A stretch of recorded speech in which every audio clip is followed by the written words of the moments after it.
Hello, this is episode 7 of Ethics Today. My name is Rick Kyte. I'm with the DB Reinhart Institute for Ethics and Leadership.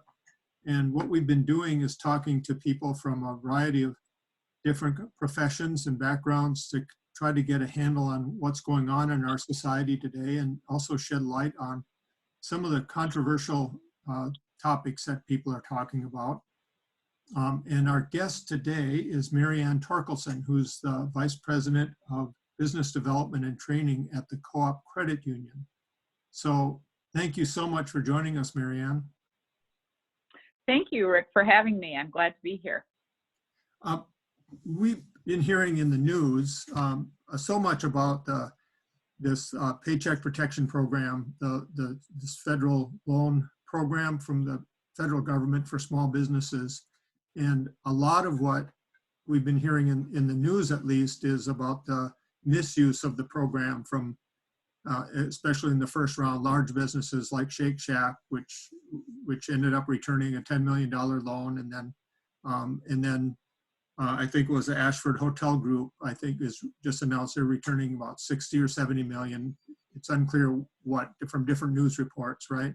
But we haven't heard a lot about where the loans are really operating as they should. And that's oftentimes what happens, especially with regard to business. You don't hear the good stories, you just hear, when somebody does something wrong. And I just thought you would be a really good person to talk about where this program is really succeeding. And because you're in a credit union that has a lot of locations in small towns and you serve a lot of rural areas. And so first of all, could you just tell us a little bit about a co-op credit union, what size of a credit union you are, and what are the kinds of businesses and people that you serve? Sure. So we are a credit union and our headquarters are in Black River Falls. And we have branch locations in Fall Creek and Strum, Galesville, Melrose, and we also have a branch in Alaska. And we've been in business since 1938. We started as a cooperative of farmers that were members of Federation Cooperative, needing to have access to capital or to loans during rural electrification. So we've really, over the years, had a focus on serving our members and filling the needs that they have, no matter what stage in life they are. So we currently have about $370 million in assets, just over 20,000 members, and we cover the counties of Eau Claire and Chippewa, Buffalo, Trempealeau. We have Clark County, Jackson County, Monroe County, and La Crosse County, all in our field of membership. So, and we do have a number of small businesses that we do serve, whether it be through ag and business loans or just their business services that they run. And we did make the decision that we wanted to help our business community with these PPP loans.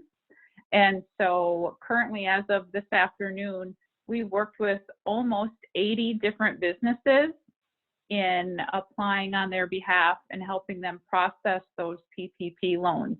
And I believe the largest employer that we have served has had a total of 15 employees. Wow, that's the largest. And so what is what is the smallest that you've given a loan?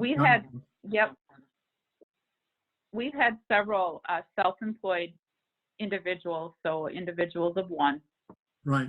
So, and the program, the program allows for that. So there's guidelines and criteria and supporting documents that have to be provided and how that loan is figured. So we've really been helping the smallest of the small business member with these loans. I'm always surprised when I hear, when there's national talk about small businesses, and I hear like this loan program is rolled out and the maximum size was 500 people. And I never think of a business, say with 300 or 400 or 500 people, as being a small business. I mean, and I think, I don't know if that's just like in the Midwest or in, even smaller cities, smaller towns, we talk about this differently. right? Right. Right. You know, there's people that will say a small business is, 100 employees or less. And when you go into rural Wisconsin, that is a lot of the employers that we have. And so many people in society are employed by those small businesses. Well, what does it mean to, when you have a smaller town, you say 3,000 to 6,000, people, and you lose a few of these small businesses that employ, say, 4 or 5 or 15 people. What does that mean to the economy of that size town? Well, we've seen in Black River Falls, we have a population of about 3,900 people. And first of all, you just drive through town and there's very few cars parked on the street. The restaurants are serving, to-go orders, that sort of thing. But we had, prior to the pandemic, a very vibrant downtown and lots of new businesses downtown. And so this is really hitting them hard, and their ability to sell their product or provide their service is definitely impaired, and it's had an impact. Do you think that this is going to have its intended effect of keeping these businesses viable? I think it certainly is going to help the businesses.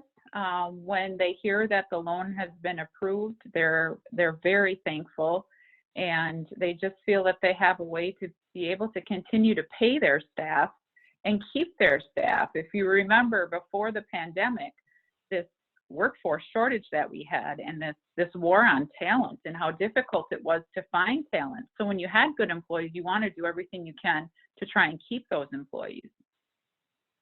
Right. And so could you tell us, I'm not going to ask you names of businesses, but just like, are there any kind of success stories like in this loan program that you know about? Well, we've had a few instances of people that were considering laying off their employees because they didn't know how they were going to pay them. And so by receiving this loan, they then could continue to provide their employees wages to them. And anytime an employee can continue receiving their wage, that's better for them. They can continue to pay their bills. They can continue to pay all the payments that they have, and they don't, the stress and the worry already increasing because of the pandemic. This is one thing that it can take that away from them. So I think the first round of this loan program had $350 billion was allocated, and that was gone through very quickly. And it seemed like one of the problems is there were a few large banks that were prioritizing the loans for their biggest customers. And so that money was used up very rapidly. The second round, was that an additional $310 billion? Am I right about that? That's correct. Okay, so yep. And are those funds still available, or has that been used up now? No, they are still available. I just entered another loan, late this morning. So those funds are still available. And the SBA has sent out continued guidance about the spirit of the CARES Act and who the loans are really geared for. I think with the feedback from that first round and how that happened, they have sent some additional guidance to the business community as to what they should consider when they're applying. What? Do they have access to other funds, that sort of thing. So I guess, so that's a pretty common question you would get, is about what are the guidelines for it. But then you also mentioned the spirit of the program. So is that something you're having discussion with some of the businesses about, is like not just whether they legally qualify, but whether they should apply or not? On the application form, there's a number of statements that they review and initial and indicate that, yes, they do have a need for that. And that falls solely on the borrower. If they're, signing and saying that they truly are in need, then the loan can be processed. So it is a loan. Many people have thought that perhaps it's a grant. And after 8 weeks, the business can ask for loan forgiveness from the SBA. That will be determined by the SBA if they will then in turn forgive the loan or not. So. Oh, okay. So I thought that that was going to be a pretty automatic decision if they had used, I think it was what I'd heard, 75% of the funds to go to payroll, right? Then Right. something like that. But there actually has to be, there's a follow-up report that is due, I imagine, and then. Correct. Okay. Yes. And the business will have to provide that substantiating documentation to show that they have used those funds for payroll.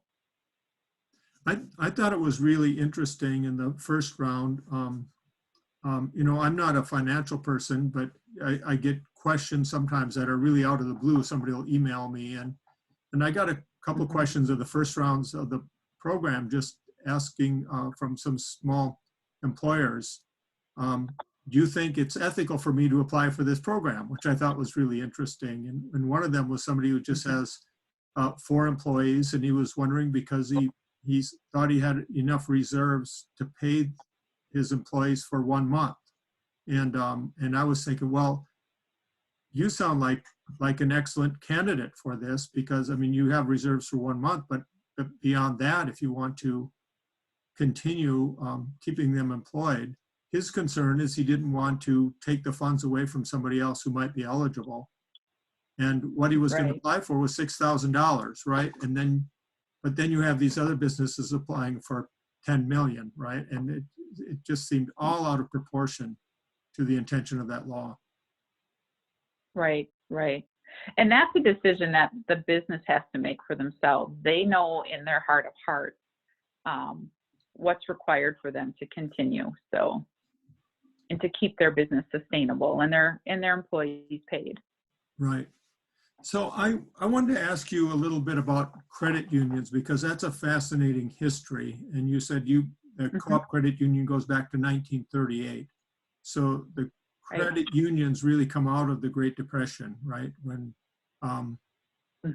there wasn't much money available especially for small businesses and farmers and so on. Right. So could you just tell us, my understanding is a lot of the credit unions in the world are actually located in Wisconsin. Is that right? Yes, Wisconsin is very strong in the credit union movement. Our CUNA headquarters are in Madison. The World Council of Credit Unions headquarters, they have an office in Madison as well. So Wisconsin does have a very big presence of credit unions. So you said these small businesses, 1 to say 15 employees, that's kind of been the size that you've been giving loans to. What would be the average size of those loans? We have some that are, 6,000 is a good average. They're very, some are very small loans. I think we don't have many at all that are over $100,000. So majority of them are very small. It's 2.5 times your average monthly payroll. So when you take your payroll costs and you multiply that, your average monthly payroll, you multiply that by 2.5, that's the maximum amount of the loan. Okay. So I'm just wondering what in the kind of credit union banking world, what are your thoughts for how long this is going to go on and businesses are going to need financial assistance? Are we going to have a 3rd round of this program, or is there going to be something else that comes in its place, or is this it? Well, we're not really sure, and we're at the mercy of what the government decides. And I know when you watch the news at night, there's talk of another round of stimulus funds, and how that will be directed is still to be determined. So I personally am encouraged that the funds haven't run out yet. I'm not sure how much longer we'll have them, but we have been allowed the time and the funds to be able to serve those who really do need it and have asked as of this point. So Yeah, yeah. One of the reasons I wanted to talk to you also was I know that you do so much engagement with the community. So could you just tell me a little bit about some of the work that you do, not just like the loan programs, but the other kind of work that you do in the community? well, a credit union is a cooperative, and we're guided by cooperative.